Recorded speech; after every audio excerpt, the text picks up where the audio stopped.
Hey friends, it is that time of year again for me where I go through foods that have been in my freezer forever and use them up so that way I don't have to throw them out. I save a lot of money by utilizing my freezer for things that are on sale, getting ready to go bad, things that I've made too much of, but I'm only really saving money if I actually eat them.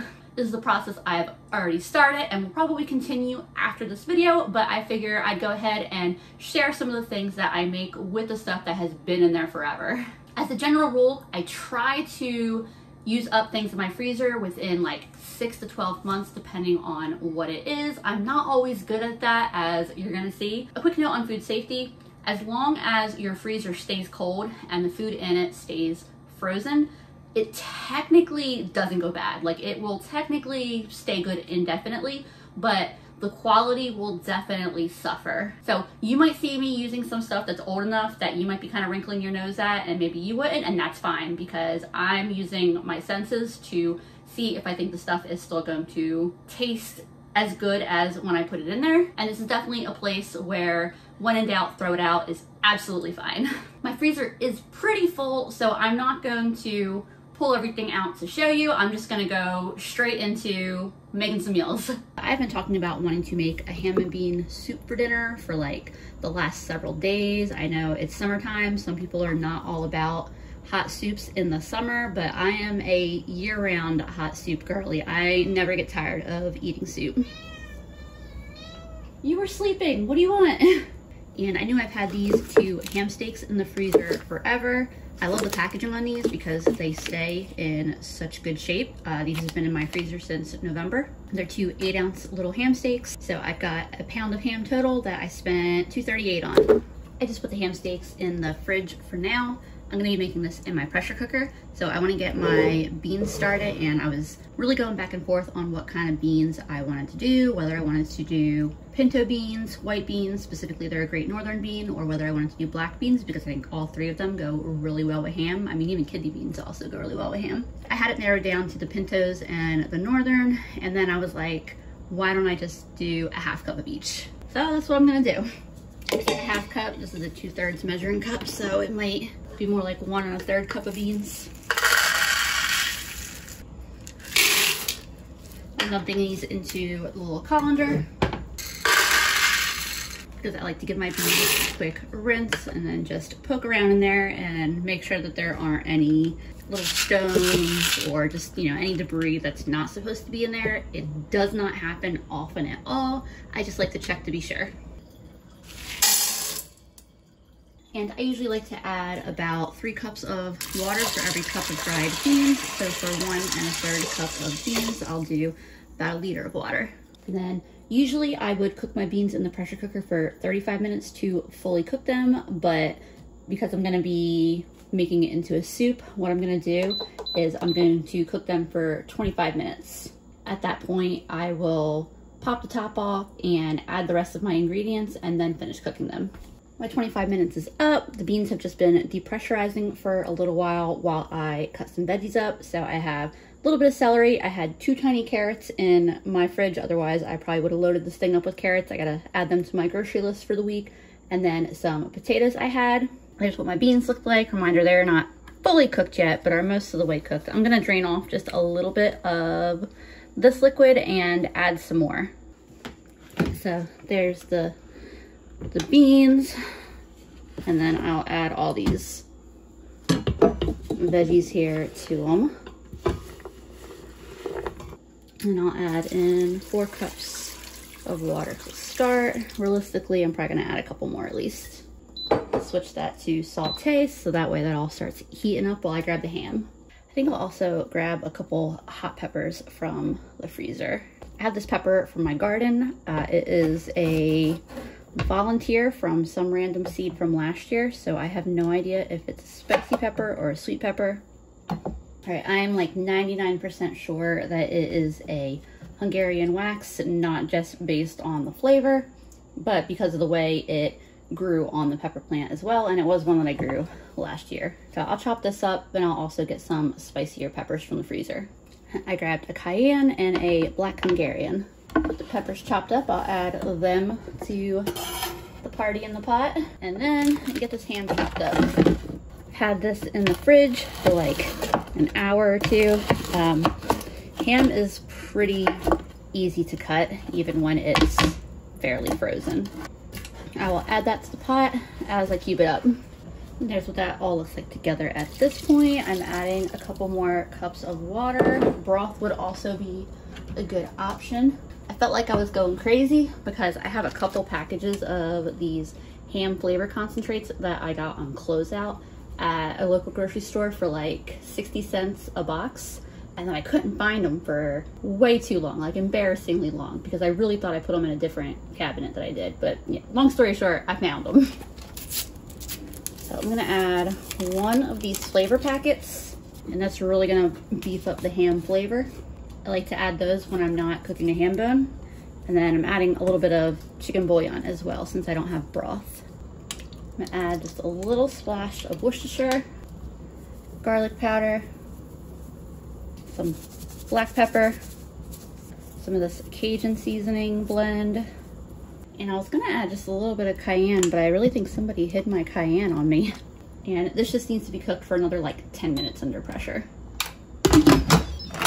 All right, this has been depressurizing for a little over 10 minutes. I don't think it actually probably needed any time to depressurize, but rarely do I walk immediately over to the pressure cooker as soon as it beeps. So I'll just release the rest of the pressure. All that's left to do at this point is stir it, taste it, see if I need to add anything. I did find my cayenne, and then if it tastes good, I'll serve it up. When I leave my head over, it just smells like ham and potatoes. Taste-wise, it's perfect. I don't need to make adjustments, and I do not need to add any cayenne. Those hot peppers that I added in, one of which was a cayenne, go figure, are plenty spicy enough. And they added just like a nice warm heat to the soup. Yeah, I'm perfectly happy with that. That ham flavoring packet adds such a nice smokiness. It's just a wonderful, salty, savory, comforting bowl of food. And you can't convince me not to eat this year-round. I'm not buying all too much in groceries this week since I'm mostly pulling from the freezer, but I did want to pick up a few things, a couple things I needed. So I spent $7 at Aldi, got milk, cheese. For some reason, this sliced cheese was on sale for like $1.29, avocados, carrots. Eggs were $1.89, I think. And then I spent $12 at Harris Teeter. Most of that was the creamer, which was $7, but that will last us several weeks, and I just love my coffee and creamer in the morning. So that is it's something that I could cut out if I ever really needed to, but I love to have it. Bag of onions because we were out of onions. I got one of these. It was on sale for like $1.25. I like to keep one in the fridge. And then finally I picked up this giant bag of bananas from the reduced shelf rack, and you can see it was only 50 cents and they're in pretty good condition. Perfect for eating right now. So that was like $19 I've spent on groceries at this point. Most of it being creamer that will last us a while.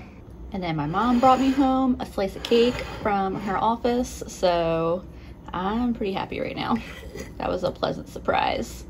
I thought I was gonna be making something with chorizo for dinner tonight, but I ended up changing my mind and I grabbed this little container of bacon out. It's about half a pound of bacon. It's actually exactly half a pound of bacon. And I paid $1.25 for it. It's got a little bit of icing on it. I don't recommend just putting things packaged this way into the freezer, but sometimes that's what I end up doing. Something like bacon is gonna be a lot more forgiving, so I'm just gonna roll with it. I think I'm just gonna throw together a potato soup, so I'm gonna start frying this up. Because it's so fatty, it looks really great. It peeled apart really easily, even though it's still mostly frozen. I'm not worried about trying to thaw it all the way before I cook it. It's thin, it's fatty, it'll be fine. And I frequently start my bacon in a cold pan anyway. I pulled out the big container of bouillon that we refill the little one that we keep on our spice rack because I used up the last of it in our last soup and Andrew had already filled it up for me.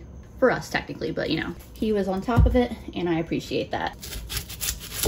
While I wait for my bacon to fry, I'm going to finally dice this onion like so. I just realized I should have grabbed some green onion from my garden while it was still light out. I might still go out and get it. Nothing like a little bacon ASMR, am I right?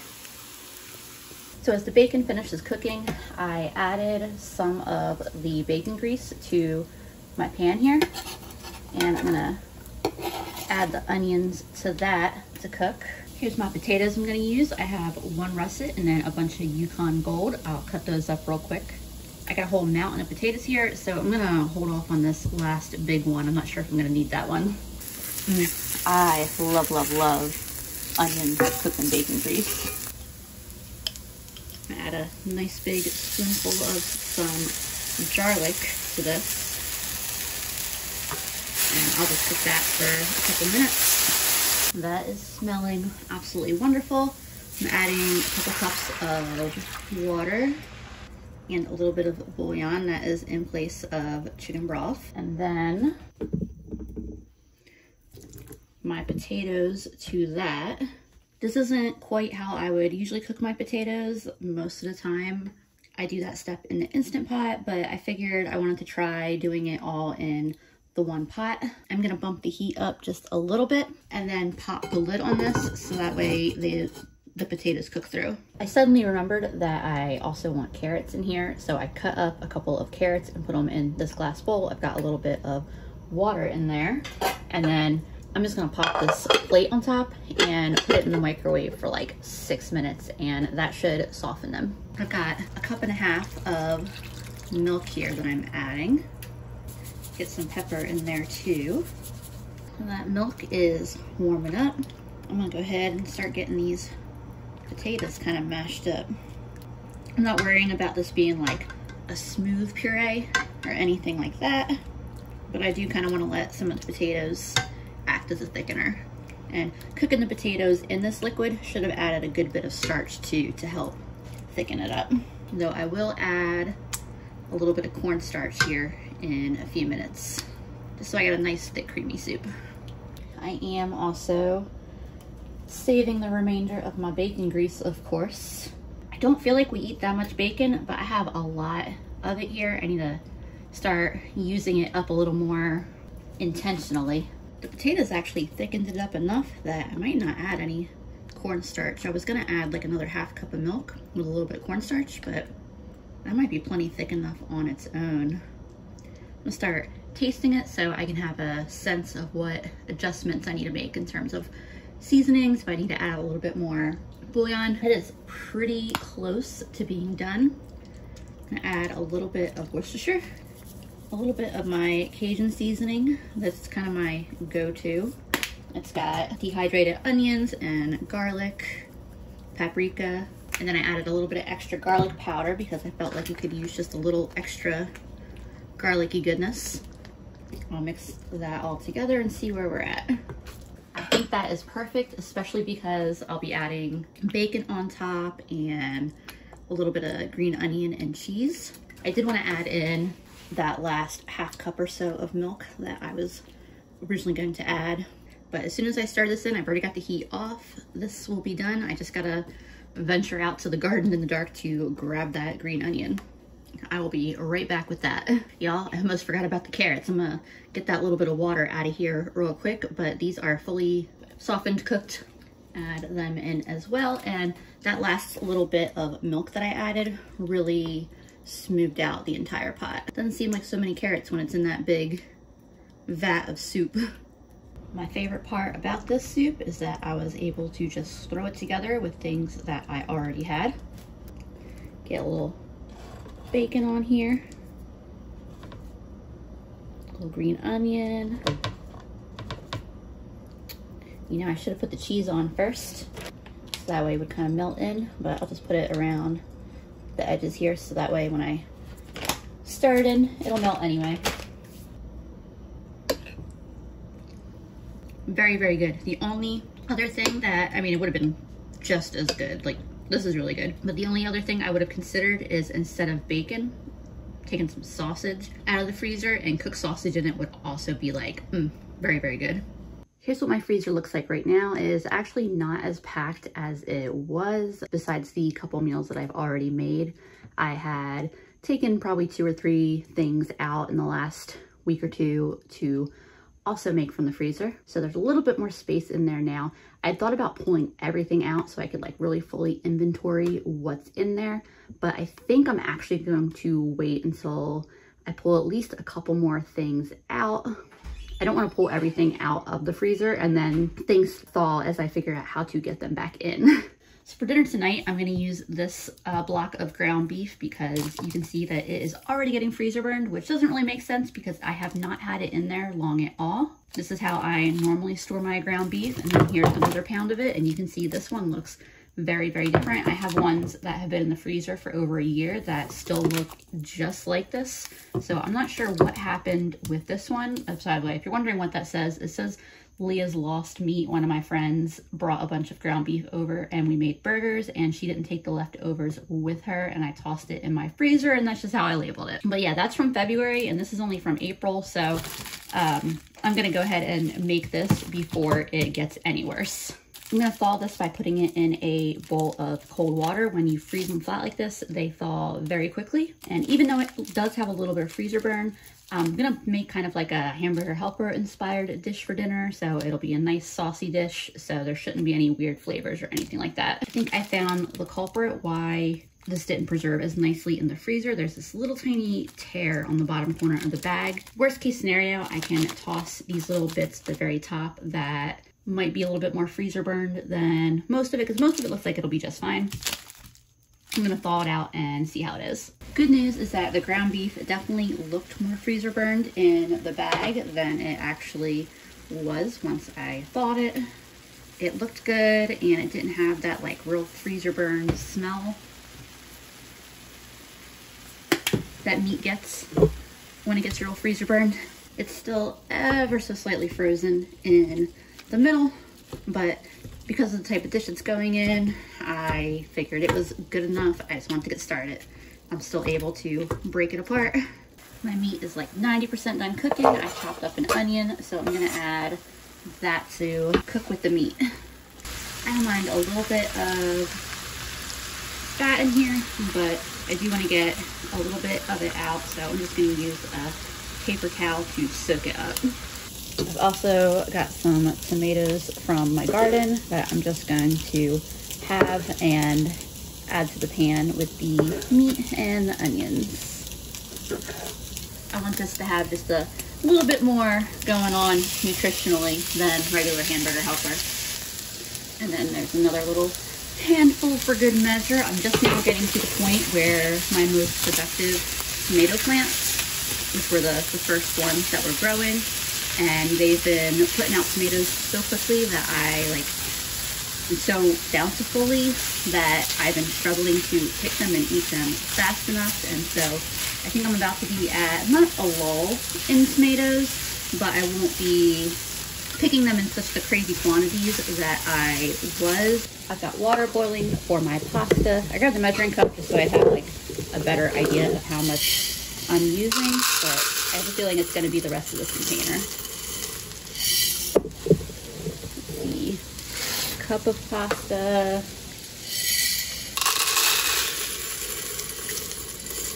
And yeah, we're just gonna finish this off. Last thing I'm gonna do before I start getting my liquids and cheese in this pan is pick up some garlic in there with it. All right, that garlic is smelling nice and fragrant. Honestly, this entire pan smells amazing. So usually when I make like a mac and cheese type sauce, I would make a roux, but I've got so much going on in this pan right now. I think I'm gonna do a cornstarch slurry instead at the end if I need it. So to start out, I'm just gonna add,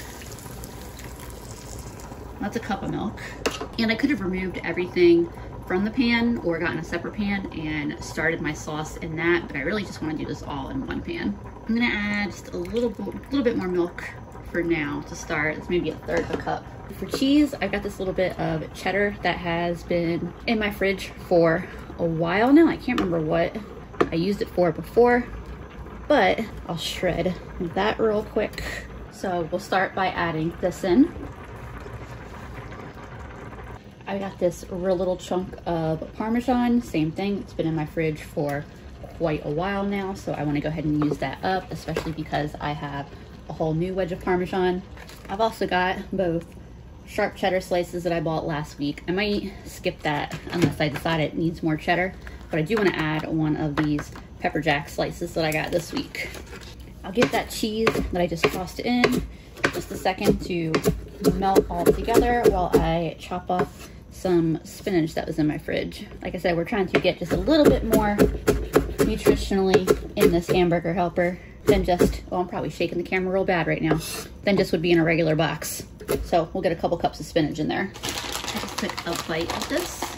I'm gonna get a nice handful of my like pre-shredded cheese here. Some Worcestershire, more pepper. Took a taste and it definitely needs more pepper.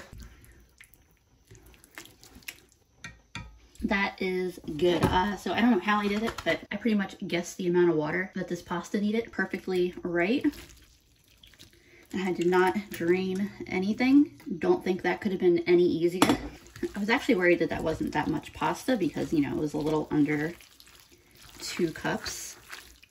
But that's, I mean, we had hamburger helper recently for the first time in like a long time, and we were like, man, these boxes are really shrinking. Like, they weren't always this small, were they? Even though I know a serving of pasta is like a half, 2/3, something like that, cup of dry noodles, and this was a little under 2 cups of pasta. I was worried it wouldn't be a lot, but like, this is a lot. Maybe I should have made just a little bit less, a little bit more pasta heavy than I intended it to be. I'll get that spinach in there to make me feel less bad about how just kind of yellow the whole thing is.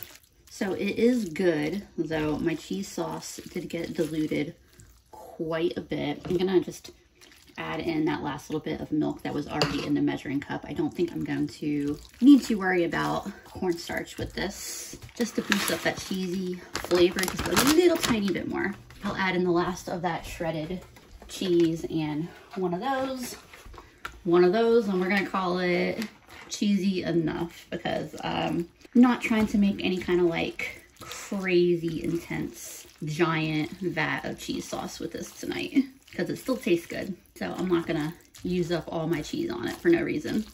Not for no reason, I mean, cheese sauce is always a wonderful, good thing. That just a little bit of extra cheese definitely made a difference. Like, I can hear the difference, if that makes any sense, when I stir it, and I can see that it's more of a cheesy sauce. It wasn't a whole lot of cheese I added, but it definitely made a difference. I think it's about perfect. I'm gonna turn the heat off it here, and I'm just gonna add just a little bit more Worcestershire and just a little more garlic. And I think this is gonna be ready to plate up.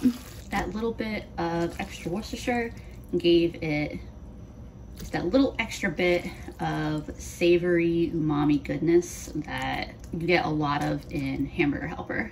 I am pretty happy with this. I could always grate some extra Parmesan on top if I want it, but I'm pretty happy with this as it is like this. I'm getting one more small spoonful that I really shouldn't because I'm already full. But I just wanted to let y'all know that the verdict from the household is that it is very good and much better than the hamburger helper that we had a week or 2 ago, whenever it was.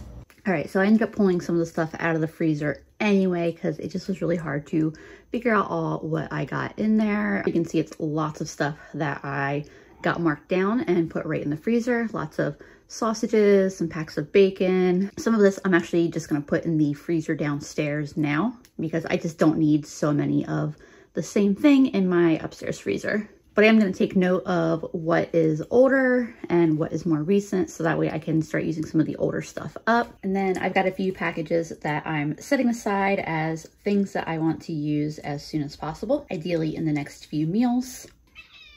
I try to be good at, I'm about to get climbed. I try to be good about not putting stuff in the freezer like this, or if I do, I like to put it in there intending to use it within the week or so. Sometimes I'm not great about that. I know that that is a flaw in my, you know, like food management, food storage. I'm working on it. It is what it is. But yeah, so since I know that these things are in there, I'm gonna aim to use them sooner rather than later. Hey y'all, it is dinner time. Let me get you up to speed real quick on what I've got going on. I made about 3/4 of a cup of pinto beans in my pressure cooker. That was 3/4 of a cup dry, so they're like a couple cups now. 1 cup of rice dry, so that's like 2.5, 3 cups of cooked rice. I got a couple onions here, a cabbage, I almost said cauliflower, a cabbage, and then that pound of ground pork that was in my pile of things that I want to use up sooner rather than later. I got a little bit of bacon grease warming up in this pan, and I've got my oven preheating to 375. I've been wanting to make cabbage rolls again ever since I made them for the first time a few months ago because we enjoyed them so much. But I have not made them because I just didn't feel like going through the work of making the cabbage rolls. They're not very hard, they're just a little bit time consuming. And I had been thinking, can I just make cabbage rolls without the rolls? So I guess that would be like a cabbage roll casserole, deconstructed cabbage rolls, whatever you want to call it, but that's what I'm gonna be doing. And I liked them so much how I made them last time. I'm gonna try to make them pretty much the same way, just without the work of actually rolling them up. So I'm gonna start by cooking these onions up in this bacon grease. I'm gonna start getting the filling ready as well. So I have my beans here, and I'm just gonna dump the rice right in there with it. If you didn't see my cabbage video and the idea of beans and cabbage rolls sounds a little bizarre, I will be the first to agree with you, but they actually go really, really nicely. They add a little more bulk to the meal as well as a really nice creaminess. This is just I'm sauteing some onions because I just really think that that adds some really, really good flavor. It's an unnecessary step, as well as some raw onion that I'm adding for the filling. Get that cutting board out of the way so I can get this filling together real quick. Here is that sausage all defrosted. I give it a real good smell once it was defrosted. It does not smell like freezer burn or like the freezer at all, which is always good. Sometimes when something is in there for a long time, that can definitely be a concern. Some salt. I did lightly season the rice, but I didn't go too heavy. I'm just seasoning with whatever I think sounds good. Garlic pepper, or garlic powder and pepper. Last time I had like a Tuscan blend that I have since run out of, and then I had onion powder, which is currently on my grocery list. A little chili powder in there, why not? Half thinking about adding a little red pepper flakes, but maybe I'll just add hot sauce on mine if I want it. Right, and now I'm gonna mix this all together real quick. And there's what that looks like all blended together, all mixed together. Makes sense why I like this dish. I mean, right now we have rice, pinto beans, sausage, and onions all nicely seasoned. Like, no wonder I like it. That's a good combination of ingredients. I'm gonna set this aside for a minute here while I add some garlic to my pan and cut my cabbage. Onions are all nice and cooked up. Add our garlic to the mix. And I'll cook this together for just a couple minutes, and then I will turn the heat off of my pan. So I kind of mentioned it earlier, I don't technically need to have those onions sauteed, or the garlic for that matter, but for me, it's just a nice to have. I didn't want to use my stovetop at all. I could get away with not doing that. I think I'm probably gonna want to use all of this cabbage. I might start cutting it and then keep cutting it as I go because I'm gonna run out of cutting board here in a second. I have this can of crushed tomatoes and basil that I'm gonna use. I actually used it the last time that I made, when I made the cabbage rolls. Dollar Tree had been carrying these for a while, so I bought like 10 cans or something, I don't know. This is my last can though. It is past date, but that should not be an issue. There's no dents or any damage to the can. I'm gonna get some of this, just about half, into the pan now, and I can mix those onions and garlic in. The heat is off, and we'll add a little bit of garlic powder and Italian seasoning to that sauce for good measure. And then these were the tomatoes that were ripe in my garden today. I do kind of wish I had more than that. But like I said, I had been just like absolutely swimming in tomatoes, more than I could really keep up with eating. I'm gonna add these tomatoes to my sauce on the bottom.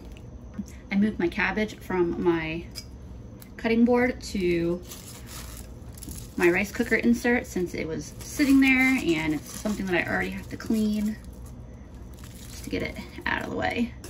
Like I said, I think I'm probably gonna use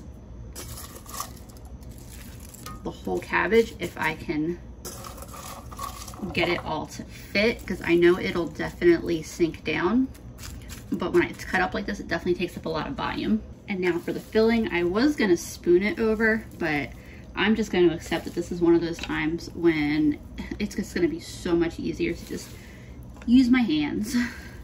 I tell you, if all the flavors and everything come out as good as they usually are, then this will be a winner, because this took a fraction of the time and effort as the rolls do. I think it's taking up more volume because I'm using the same amount of everything and we're getting full here.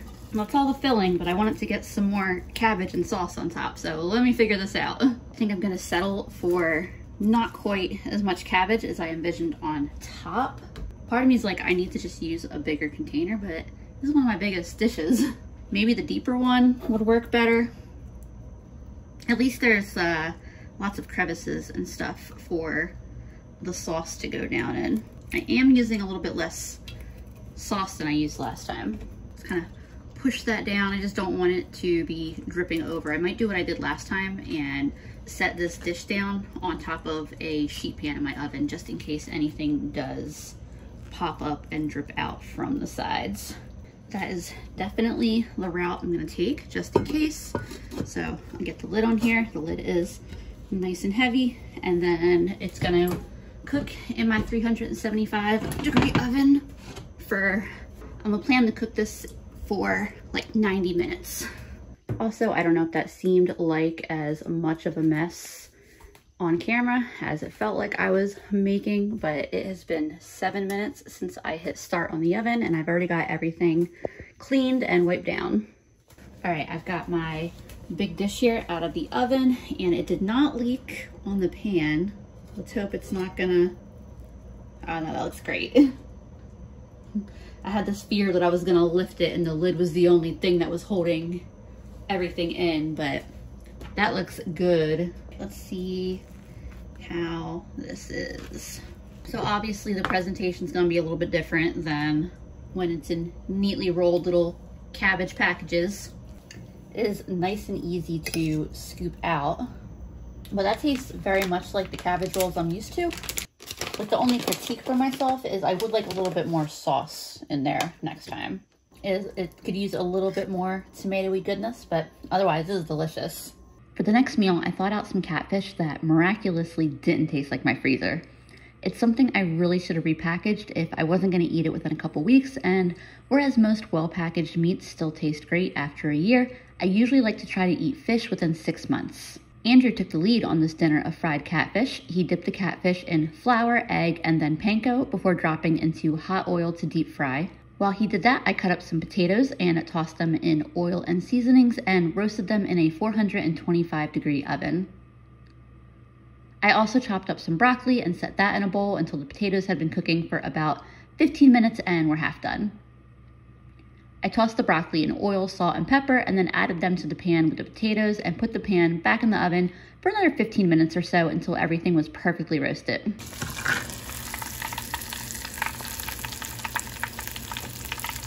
Andrew also made us a nice chunky tartar sauce with pickles, pickle juice, garlic, mayo, and a serrano pepper from the garden. And here's what our plates looked like. This turned out to be such a delicious meal. Tonight for dinner, I'm using up a package of frozen ground beef I had. I just thawed that out in some cold water and just put it in my big cast iron. I have here an onion, a pepper, a cayenne that was in my freezer. It's my last one from last summer. And then these are the tomatoes I've gotten from my garden the last couple days, as well as some larger ones that I got. They were on sale for 99 cents a pound this week. I'm making basically a fancy sloppy joe with extra veggies. I also made a little bit of kidney beans to throw in it. It's kind of like halfway to chili, but it still feels like a sloppy joe to me. Probably because the sauce is sweeter than chili ends up being. I like to jokingly refer to it as a sloppy Joseph. I'm pretty sure I'm the only one in my house who finds that funny, but that's okay.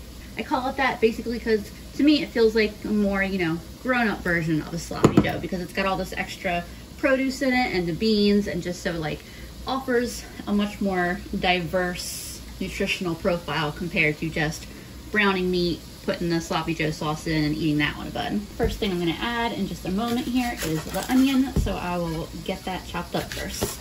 This might be the last meal that I do for this video. I'm not sure yet. Obviously I have a lot of stuff in my freezer, and it just doesn't necessarily make sense to show you a lot of the more simpler dishes I make, like those chicken patties for example. I just thawed them out and fried them up in a pan with some slice of cheese on top and ate them on buns, and made a roasted potato side with them, steamed some carrots. Like that's really all there was to that. But yeah, so I may wrap it up with this one. We'll see. The kielbasa style sausages that I have several of in the freezer, those I usually like to take out for a very, very easy, when I don't really want to think too hard about what I'm cooking type meal. I usually will just saute an onion, pepper, throw the kielbasa in, maybe a can of beans, and make some rice to go with it and make them into kielbasa bowls. Or I'll saute onions, chop up the kielbasa, and fry some pierogies with them. A little bit of seasoning on this meat, not too much salt because the sloppy joe sauce has plenty of sodium, some garlic powder, black pepper, and a little seasoning blend. And then meat's halfway cooked, so I might as well add those onions to the party. They can cook in with the meat. And then while these are cooking, I will cut up my peppers, maybe my tomatoes too, just to have them ready to go. There's those peppers. I don't really do much growing of sweet peppers. The spicy ones just always seem to do better for me, but I have a couple sweet ones. They're not like big bell peppers or anything, but I have a couple of sweet ones growing. I think if I had a lot more room for a garden, I would grow a lot of sweet peppers because I use a lot of sweet peppers and I would like to use more. You know, I could definitely go through some all summer, but I have to prioritize what does really well in the small amount of garden space I have, unfortunately, and bell peppers just have not earned themselves a spot the times I've tried them. I'm gonna add the tomatoes in. These are the ones, this was the store-bought one of the store-bought ones, and then those are the ones from my garden. I just did one of the store-bought ones for now. I may cut up another. We'll see how much this actually looks like once it's stirred in and once they start cooking down a little bit. I have a feeling I'm gonna cut another one now. I did decide to cut one more since the tomatoes you get a lot of shrinkage as they cook. And I really just want lots of fresh tomatoey goodness in here. I'll let this all cook for a few minutes together. I'm also adding in my kidney beans. It's just a little over half a cup of dried kidney beans that I made in my pressure cooker. You could use a can of beans, you could use a different kind of bean, or you could omit the beans entirely. That is 100% up to you. That is the beauty of a recipe like this, of putting together a meal like this, is you can keep what you want in there, add what you prefer, ditch what you don't like. You see why I say we're halfway to chili though. I have 2 cans of sloppy joe sauce. Haven't fully decided yet whether I'm going to use one or both. All those veggies and beans added a lot more volume, so we'll see if 1 can still feels like enough. All right, let me add the first one and we'll see what the verdict is. I'm also going to turn the heat way down on this, maybe even off, since my cast iron will hold the heat in for a while here, just because I don't want it to start spitting at me. I think the 1 can might be enough. I think I always get 2 and then end up using 1, because all those tomatoes make it so that way it's not a dry mixture. It definitely is still nice and saucy. And I'm going to taste it in a minute, maybe add a little bit more garlic, pepper, stuff like that. But just looking at it right now, I feel like the sauce to everything else ratio is looking pretty good. I just tasted that and it definitely does not need that second can. Maybe it's because I don't eat it a lot, but sloppy joe sauce is so sweet to me that this is plenty of sauce. Let's add a little bit more pepper and garlic, and I'm gonna get a little bit of Worcestershire in here too. And I feel like once this is mixed in, this will probably be ready. The only thing I wish I had was onion powder. I think onion powder would have been so good in this, but I somehow just keep forgetting to put it on my list entirely. To me, yeah, that is perfect. Visually, if it looks a lot like chili, it does not, to me, it does not taste like chili. It is way too sweet to be chili. It really remind me of chili. It doesn't have all the chili powder flavor. Yeah, it still tastes like sloppy joes to me, just with extra bites of goodness when I get a pepper or a bean or something. And then here's what that final dinner plate looks like. Just a little tiny side salad to go with it. The grocery store had these bags of shredded lettuce marked down to $1.50 a bag, so I got a couple bags of those. We had big salads for dinner the other night, and then we're finishing that off tonight. And that is a wonderful sloppy joe, or if you're a nerd like me, a sloppy Joseph. All right, I still have a whole bunch of stuff that I'm gonna continue pulling out of my freezer and using over the next few weeks, but I think that is all the meals I'm gonna include in this particular video. It's really something I should probably do just a little bit more often, because I'm pretty frequently pulling stuff out of the freezer to use, but I'm also frequently putting stuff in there, and you know how it goes when something gets pushed to the back. But by intentionally looking for and pulling out those older things every so often, I can have better freezer storage overall and keep those things from getting too old to use them. I hope this either gave you some ideas or inspiration for some meals you can make, or inspiration to look what's in the back of your freezer and maybe use up some of those things that have been in there for a little bit. As always, thank you so much for watching, and I will see you again soon.